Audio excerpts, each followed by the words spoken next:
ముందుగా అందరికీ నమస్కారం. నేను మిరాజ్. ఆంధ్రప్రదేశ్కు సంబంధించి జగన్మోహన్ రెడ్డి గారు అధికారంలోకి వచ్చిన తర్వాత ఒక్క కంపెనీ కూడా ఆంధ్రప్రదేశ్లో స్టార్ట్ కాలేదు. అది ప్రతి ఒక్కరికి తెలిసిన విషయమే. అయితే దీని వెనక ఏం జరుగుతుంది అనేది మనం గమనించవచ్చు.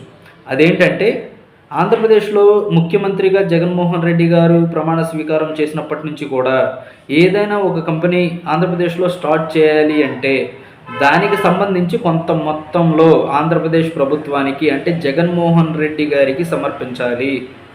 ఇదే నిజం. దీనికి సంబంధించి ఒక ప్రఖ్యాత కంపెనీ బయటకు వచ్చి తన యొక్క విషయాలను వెలువరిస్తాము. మేము ఇలా కంపెనీ స్టార్ట్ చేయకపోవడానికి ఆంధ్రప్రదేశ్లో 150 కోట్ల రూపాయల ధనం అనేది జగన్మోహన్ రెడ్డి గారి ప్రభుత్వం నుంచి మాకు కట్టాలి అని చెప్పి ఒక ప్రతిపాదన అయితే వచ్చింది.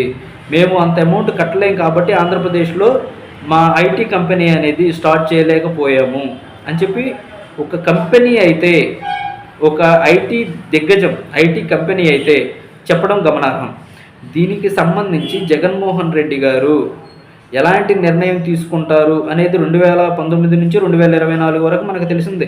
ఎందుకంటే అప్పులు తీసుకొచ్చి సంక్షేమ పథకాలు ఇచ్చారే తప్ప అభివృద్ధి ఎక్కడా లేదు. 2019 నుంచి 2024 మధ్య సంవత్సరంలో 16 లక్షల కోట్ల రూపాయలు సుమారుగా ఈ 5 సంవత్సరాల్లో సంక్షేమ పథకాల పేరుతో జగన్మోహన్ రెడ్డి గారు చేసినటువంటి వృధా ఖర్చు.